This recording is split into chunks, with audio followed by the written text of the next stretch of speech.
हमारे माथुर साहब को बहुत बहुत शुभकामनाएं प्रदेश अध्यक्ष बनने के लिए, और सभी बुजुर्ग और जो हमारे गणमान्य व्यक्ति हैं उनको सबको नमस्कार हाथ जोड़ के। और मैं इतना बोलना चाहूँगा कि माथुर साहब के जो विचार हैं हम उनसे काफ़ी प्रभावित हुए हैं। हम पहले भी इनसे आके मिले हैं एक दो बार, और इनके बारे में जो सुना है अब तक, तो एकदम स्वच्छ जो होता है व्यक्तित्व, तो जिस बिल्कुल कोई दाग नहीं है जिनके उस पे चरित्र पे, एकदम शांत स्वभाव के हैं। और मैं तो चाहता हूँ ऐसे व्यक्ति जुड़े, ऐसे बुजुर्ग जैसे आप लोग हैं सब जुड़े, हम जैसे युवा लोग आगे आए, और जैसे ये कार्यक्रम हो रहे हैं हमारे साथ ही अभी समय समय पर करते रहे। राजनीति से जो गंदी राजनीति हो रही है, क्योंकि आज से लगभग 35 साल पहले मैं अपनी खुद की बात करता हूँ, मैं से सिंह साहब फूट डालो, राज करो, इनको जातिवाद में लड़ाओ, इनको धर्म में लड़ाओ, है ना, और जो है टीवी के आगे जो है आपस में लड़ते रहो, डिवाइड एंड रूल। बाकी यहाँ पे जो है धर्म योद्धा पार्टी को हर गांव, हर शहर, हर गली, हर मोहल्ले बहुत सुंदर योगी जी आपसे आशा रखते हैं कि दिल्ली की जो ताजपोशी आपकी की गई है, आप दिल्ली के लिए हीरा साबित काम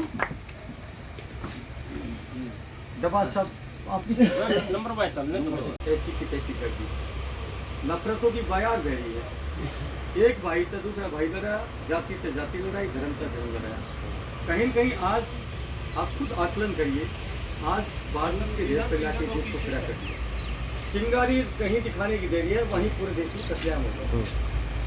दिल्ली में 1 साल पहले दंगे होते हैं, आप वाकिफ हैं, सैकड़ों हिंदू भाई मारे जाते हैं, सैकड़ों मुसलमान भाई मारे जाते हैं। सिंध पे कोई किसी का नहीं करता। ये सारा किस्सा कुर्सी का है, अपनी कुर्सी। अरे तुम अच्छे काम करो भाई, ये जनता तो ऐसी इस देश की भावना तुम जनता है, आपने सिर माथा दिखाओगी। सादर प्रणाम। योगी जी, मैं तो आपसे मतलब अनुरोध करूंगा कि फौजी की गरिमा होती है, देश के प्रति सजगता होती है, उसमें आपकी जिम्मेदारी को निभाते हुए बुलंदियों तक जाओ। आप शोषण मत करना किसी का। अगर पद मिलता है भाई 100% आपको कामयाबी मिलेगी, क्योंकि ये वर्दी ऐसी है, भावनाओं से चलता है देश। और आप आज बैठे हो यहाँ, डेट नोट कर लेना, मैं आपको भविष्य में बताता हूँ, मुख्यमंत्री मिलोगे आप। ठीक है, ये बात मैं बता रहा हूँ। लेकिन हाथ जोड़ के विनम्र निवेदन है भाई साहब, इस वर्दी की गरिमा को बनाए। बहुत बढ़िया लोग कर रहे हैं जबरदस्ती गरीबों को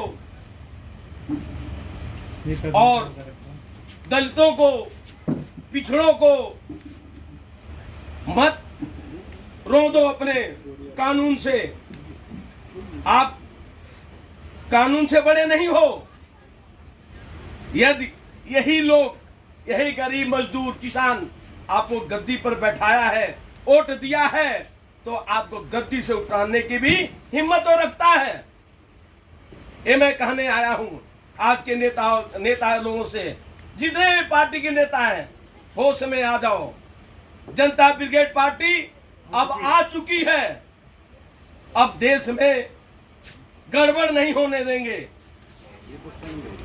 इसी के साथ मैं अपनी वाणी को विराम देता हूं।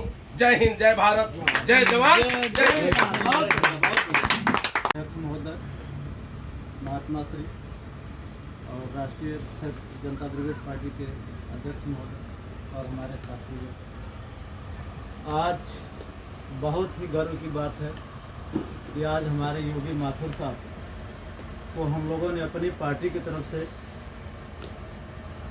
और पूरी टीम की तरफ से आज इनको प्रदेश अध्यक्ष बनाया गया है।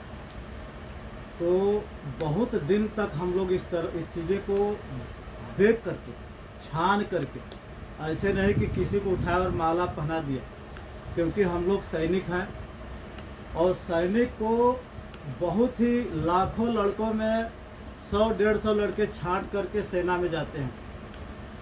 आज हम लोग पार्टी बनाया है जनता ब्रिगेड पार्टी। बाकी पार्टियों, हमारी पार्टियों में बहुत फर्क है, क्योंकि सैनिक इतना जल्दी राजनीति में नहीं आता है, लेकिन आज राजनीति बनाने का कारण है कि देश आज कहीं न कहीं बहुत ही बड़ा जो आग का गोला होता है ना, उस पर बैठे जा रहा है। और इस चीज़ का ध्यान जनता सोच रही कि कोई तो आए सामने। अब कौन आएगा भाई, कोई न कोई तो रिस्क लेना पड़ेगा। आज की सरकार ऐसी है, चाहे पहले की भी सरकार है, अपने से कमज़ोर के ऊपर सबको गुस्सा आती है। अगर कमज़ोर आदमी थोड़ा सा आगे बढ़ता है उसको दाब दिया जाता है। लेकिन हम लोग सैनिक हैं, हम नहीं डरते। अगर हम डरते तो हम सेना में भर्ती नहीं होते।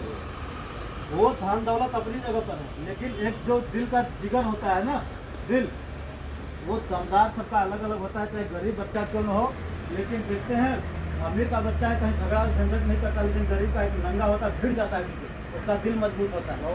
वो हम लोग सैनिक हैं। आज हम लोगों ने पार्टी बनाई है और बहुत सोच समझ के हम अपने योगी माथुर साहब को यहाँ का दिल्ली प्रदेश का अध्यक्ष बनाया हम लोगों ने। हम इनसे उम्मीद करते हैं, और उम्मीद नहीं, बिल्कुल पूर्ण विश्वास है।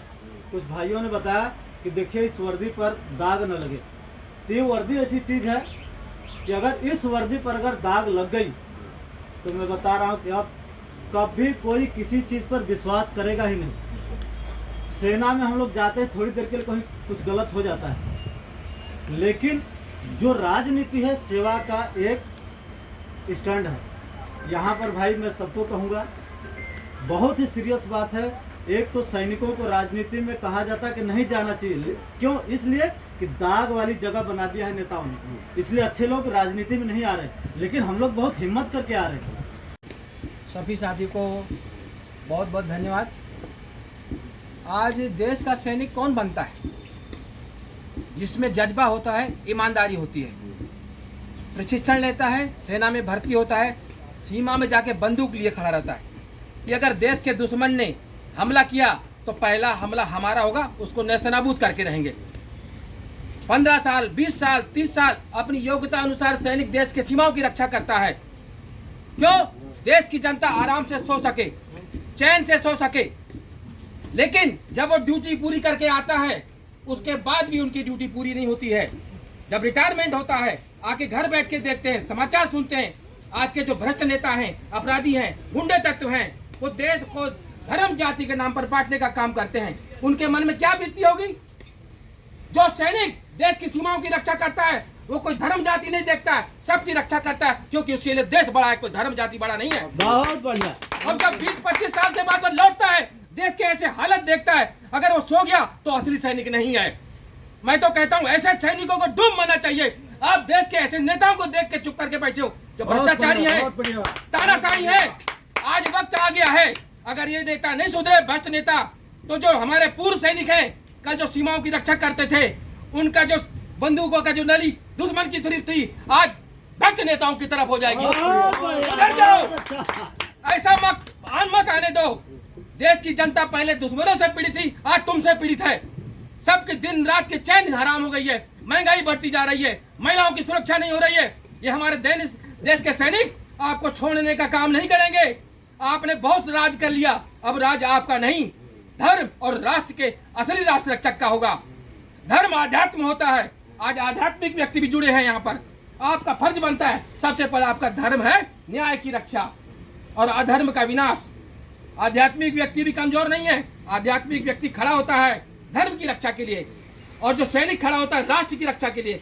आज धर्म और राष्ट्र दोनों खतरे में हैं इन भ्रष्ट नेताओं के कारण। हम चेतावनी देना चाहते हैं, जनता ब्रिगेड पार्टी अपने हर वचन को कायम रखेगी। अगर आप नहीं सुधरे तो जो सीमाएं की बंदूक उधरती, आपके तरफ भी मुंह खोल सकती है। बहुत बढ़िया, बहुत बिल्कुल होगी उधर ही। धन्यवाद।